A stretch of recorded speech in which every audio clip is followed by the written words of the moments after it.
Welcome to our channel. నేను సౌజన్య. వివేక driver Dastagiri ఈ మధ్యకాలంలో చాలా ఆరోపణలు చేస్తూ ఉన్నారు. ముందుగా చైతన్యారెడ్డి ఆయన సంగతి ఏంటో తేల్చండి అని చెప్పేసి అని అంటూ ఉన్నారు. సో ఇంతకీ ఎవరి చైతన్యారెడ్డి ఏంటి? ఈ అంశానికి సంబంధించి మనతో మాట్లాడడానికి, వారి విశ్లేషణని మనతో పంచుకోవడానికి ఈరోజు మనతో పాటు ఉన్నారు senior journalist, senior political analyst CS Rao గారు ఉన్నారు. వారితో మాట్లాడదాం. నమస్తే రావు గారు. నమస్తే. వివేక డ్రైవర్ దస్తగిరి ఎవరైతే ఉన్నారో ఆయన ఈ మధ్య కాలంలో చాలా ఆరోపణలు చేస్తూ ఉన్నారు, సవాళ్ళు కూడా విసురుతూ ఉన్నారు. అలాగే ఆయన మాట్లాడిన మాటల్లో చైతన్యారెడ్డి విషయం ఏంటో ముందు తేల్చండి అనేటువంటి మాట కూడా ఆయన అనడం జరిగింది. ఇందుకే ఎవరి చైతన్యారెడ్డి ఏంటంటారు విశేషం? సో అక్కడ డాక్టర్ చైతన్యారెడ్డి అతను ఈ మధ్యకాలంలో కడప జైల్లో అపాయింట్ అయ్యారు. గత ఏడాది అపాయింట్ అయ్యారు.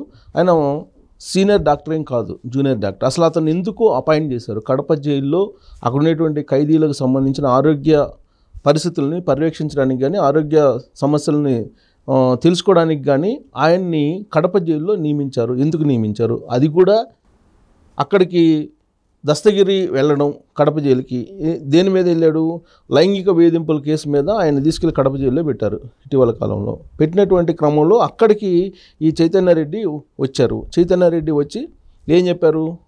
20 కోట్లు ఆఫర్ చేస్తున్నాము, నువ్వు అప్రూవ్గా మారావు కాబట్టి ఇది బలవంతంగా రామ్ సింగ్ సిబిఐ అధికారి ఒప్పించాడు అని చెప్పు కోర్టులో, కాబట్టి నీకు 20 కోట్లు డీల్ ఇస్తామని చెప్పారు. ఇది దస్తగిరి మీడియా ముందుకు వచ్చి చెప్పినటువంటి మాట. అయితే ఇక్కడ దస్తగిరి ప్రత్యేకించి అతను స్ట్రెస్ చేస్తున్నటువంటి అంశం ఏంటంటే, అసలు ఎందుకు శివశంకర్ రెడ్డి కుమారుడు చైతన్యారెడ్డి జైలుకు వచ్చారు? ఆ ఇంట్రెస్ట్ ఏంటి? శివశంకర్ రెడ్డి ఇంట్రెస్ట్ ఏంటి? చైతన్యారెడ్డి ఇంట్రెస్ట్ ఏంటి? నిజంగా వాళ్ళు కనుక మర్డర్ చేయకపోతే ఈ ప్రయత్నం ఎందుకు చేస్తారు అనేటువంటి ఒక లాజిక్ పాయింట్ ఇప్పుడు దస్తగిరి తీస్తూ ఉన్నాడు. సో వాస్తవంగా వివేకానంద రెడ్డిని చంపింది ఎవరెవరు అని అంటే శివశంకర్ రెడ్డి, ఎర్ర గంగిరెడ్డి, సునీల్ యాదవ్, దస్తగిరి వీళ్ళున్నారు. సో వీళ్ళున్నారని చెప్పి సిబిఐ చెప్పింది, సిబిఐ తేల్చింది, ఛార్జ్షీట్లో కూడా తేల్చింది.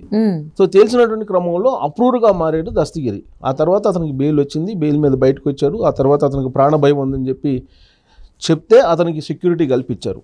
1+1 సెక్యూరిటీ ప్లస్ ఎస్కార్ట్ 5+5, గన్మెన్స్ 2+2 ఇలా ఇచ్చారు. ఇచ్చిన తర్వాత ఫుల్ సెక్యూరిటీ ఉన్నటువంటి అతను ఒక లైంగిక కేసులో ఇరుక్కున్నారు. అంటే సెక్యూరిటీలో ఉన్నటువంటి అతను ఒక లేడీని కిడ్నాప్ చేశారు అనేటువంటి ఒక కేసుని అతని మీద అభియోగం మోపుతూ కేసు మోపి ఆ కేసులో రిమాండ్కి పంపించారు కడప జైలుకి. కడప జైలుకి పంపించినటువంటి తరుణంలో ఆయన జైల్లో ఉన్నప్పుడు ఈ చైతన్యారెడ్డి వచ్చి ఈ విధమైనటువంటి ఆఫరు ఇచ్చారు అనేది దస్తగిరి చెప్తున్నారు. ఇక్కడ కీ పాయింట్ ఏంటంటే, ఇప్పటి వరకు నేను చెప్పింది అబద్ధం అని చెప్తున్నారు కదా. ఇప్పుడు కృష్ణారెడ్డి ఎవరైతే వివేకానంద రెడ్డి పిఏ ఉన్నారో అతను రామ్ సింగ్ బలవంతంగా మా చేత ఇలా చెప్పిస్తున్నారని చెప్పి అతను చెప్పారు కదా, అదే తరహాలో నువ్వు కూడా చెప్పు అని చెప్పేసి ప్రెజర్ చేస్తున్నారు కదా. నిజంగా నేను చెప్పింది అబద్ధం అయితే ఎందుకు శివశంకర్ రెడ్డి చైతన్యారెడ్డిని పంపించాడు నా దగ్గర డీల్కి? అంటే అప్రూవ్గా మారినప్పుడు నేను ఏదైతే చెప్పానో అదంతా పక్కా నిజము, దీంట్లో ఎలాంటి అనుమానాలు లేవు అని చెప్పి దస్తగిరి చెప్తూ ఉన్నారు. వివేకానంద రెడ్డిని మర్డర్ చేసినటువంటి వాళ్ళు వీళ్ళే అని చెప్పి చెప్తూ ఉన్నారు. సో దానికి మనం తాడేపల్లిగూడెం సభలో చూస్తే కనుక పవన్ కళ్యాణ్ కూడా ఇదే అంశాన్ని ప్రస్తావించారు. బాబాయిని మర్డర్ చేయించినటువంటి వాళ్ళు, చెల్లెల్ని గోడకేసి గుద్దినటువంటి వాళ్ళు కూడా రాజకీయాలు చేస్తున్నారు అని జగన్మోహన్ రెడ్డి పరోక్షంగా అక్కడ టార్గెట్ చేసి మాట్లాడారు పవన్ కళ్యాణ్.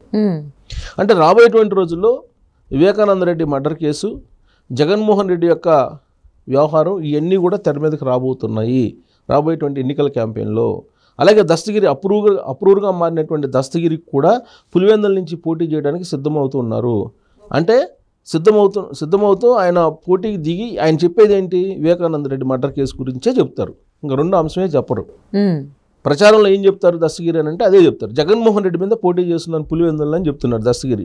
సో అతను నామినేషన్ వేసినటువంటి మరుసటి క్షణం నుంచి ఆయన చేసేటువంటి ప్రచారం ఏంటంటే ఏ విధంగా బాబాయిని మర్డర్ చేశారు, ఆ రోజు ఏం జరిగింది, ఆ రోజు అసలు ఎవరెవరు ఉన్నారు బెడ్రూమ్లో, ఆ తర్వాత ఎవరెవరు ఫోన్ చేశారు, ఎవరెవరు వచ్చి కట్లు కట్టారు, ఎవరెవరు వచ్చి మొత్తం దీన్ని కేసునంతా కూడా తారుమారు చేయడానికి ప్రయత్నం చేశారు, ఆ తర్వాత ఎవరెవరు వచ్చి బెదిరించారు, ఎవరు బెదిరిస్తూ తనకు భయపెట్టారు, ఇవన్నీ కూడా చెప్పేటువంటి ప్రయత్నం చేస్తారు. ఎందుకనంటే ఆల్రెడీ ఇప్పుడు 20 కోట్ల రూపాయల డీల్కు సంబంధించినటువంటి అంశం కూడా బయట పెట్టారు కాబట్టి. అవును. సో రాయలసీమలో ప్రత్యేకించి వివేకానంద రెడ్డి మర్డర్ కేసు అనేది రాబోయేటువంటి ఎన్నికల్లో ఒక పెద్ద అంశంగా మారబోతుంది, చర్చనీయాంశంగా కూడా మారబోతుంది.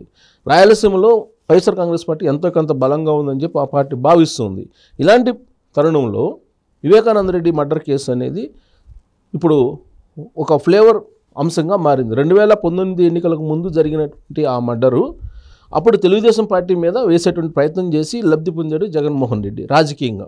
ఇప్పుడు ఈ ఎన్నికల్లో, రాబోయేటువంటి ఎన్నికల్లో అదే మర్డరు ఇప్పుడు నెగిటివ్ కాబోతుంది జగన్మోహన్ రెడ్డికి. ఇది ప్యూర్గా పొలిటికల్ మర్డర్ అని చెప్పేసి షర్మిల చెప్పారు. డాక్టర్ సునీతారెడ్డి, వివేకానంద రెడ్డి కుమార్తె, ఆవిడ సుప్రీంకోర్టు వరకు పోరాడుతూ ఉన్నారు. ఇప్పటికీ కూడా పోరాడుతూ తనకి ప్రాణభయం ఉంది, భద్రత కల్పించడని చెప్పి ఆవిడ కూడా అంటూ ఉన్నారు. ఇలాంటి పరిస్థితుల్లో జగన్మోహన్ రెడ్డికి తెలిసి జరిగినటువంటిది ఈ హత్య అనేటువంటి అంశాన్ని రాజకీయంగా దస్తగిరే తీసుకెళ్లేటువంటి ప్రయత్నం చేస్తున్నట్టుగా ఇప్పుడు ఆయన మాటల్లో అర్థమవుతుంది. ఓకే.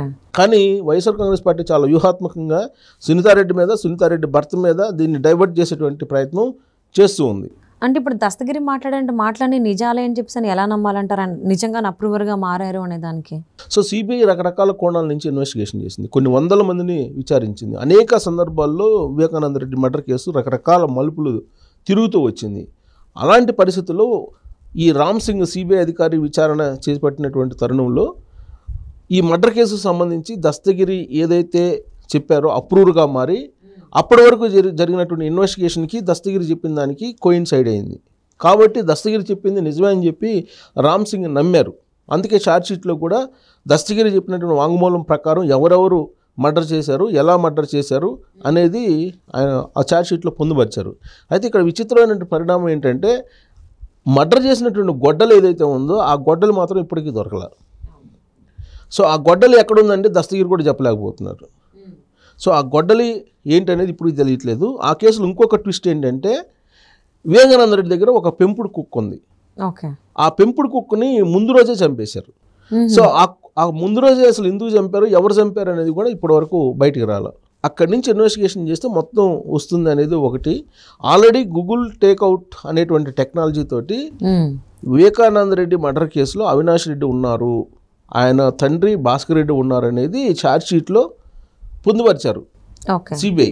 ఆల్రెడీ కోర్టుకు కూడా అటెండ్ అవుతున్నారు. ఆల్రెడీ జైలుకి కూడా పంపించారు భాస్కర్ రెడ్డిని. అవినాష్ రెడ్డిని అరెస్ట్ చేసి జైలుకి పంపించాలి, కానీ అవినాష్ రెడ్డిని పేపర్లో అరెస్ట్ చేసినట్టు చూపించి ఆయనకి ఇమీడియట్గా బెయిల్ వచ్చేలాగా ఢిల్లీ లాబింగ్ తోటి చేశారనేది అందరికీ సర్వత్రా తెలిసినటువంటి అంశమే. సో ఇక్కడ దస్తగిరి వాంగ్మూలం కరెక్టా కాదా అని అంటే దస్తగిరి అందుకే ఇప్పుడు చెప్తున్నాను, నేను చెప్పేది అబద్ధం అయితే అసలు ఈ డీల్ ఎందుకు రావాలి నా దగ్గరికి, అసలు ఈ డీల్ రావాల్సిన అవసరం ఏంది? ఇప్పుడు శివశంకర్ రెడ్డి ఆ రోజు ఉన్నారు మర్డర్ అప్పుడు అని చెప్పి చెప్పాడు దస్తగిరి తన వాంగ్మూలంలో. సో ఒకవేళ నేను చెప్పింది అబద్ధం అయితే ఈ కేసును మాఫీ చేసే ప్రయత్నంలో భాగంగా నా దగ్గరికి 20 కోట్ల డీల్ని ఎవరు పంపించారు? చైతన్యరెడ్డి వచ్చారు. చైతన్యరెడ్డి ఎవరు? శివశంకర్ వాళ్ళ అబ్బాయి.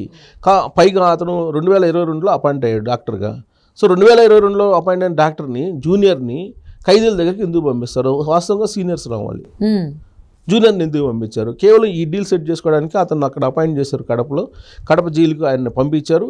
ఇదంతా కూడా ఒక వ్యూహాత్మకంగా స్కెచ్ ప్రకారం జరిగినటువంటి ఒక ఎపిసోడ్గా చెప్తూ రాబోయేటువంటి రోజుల్లో మీరు శివశంకర్ రెడ్డిని విచారించాలి ఇంకోసారి. అలాగే చైతన్యరెడ్డి, డాక్టర్ చైతన్యరెడ్డిని కూడా విచారించాలి. చైతన్యరెడ్డిని ఎందుకు అసలు కడపలో జైల్లో ఉన్నటువంటి వైద్యులకి అతన్ని ఆరోగ్య పరీక్షల కోసం నియమింపజేశారు అనేది కూడా తేలాలి అనేది ఇప్పుడు తాజాగా దస్తగిరి చేస్తున్నటువంటి ఒక డిమాండ్. సో అది దాన్ని బట్టి ఆ రెండు కోణాల నుంచి మళ్ళీ సిబిఐ కనుక విచారిస్తే ఇప్పుడు చైతన్యరెడ్డిని అదుపులో తీసుకోవాలి, మళ్ళీ ఇంకోసారి శివశంకర్ రెడ్డి కూడా విచారించాల్సిన అవసరం ఉందనేది దస్తగిరి చెప్తాను. సో మరి ఈ మధ్య కాలంలో దస్తగిరి చేస్తున్నటువంటి డిమాండ్స్ ఏవైతే ఉన్నాయో ఆ పరంగా సిబిఐ పనులు చేసేటువంటి కార్యాచరణ ప్లాన్స్లో ఉంటుందా ఉండదా ఏంటని చూద్దామండి. And thank you so much.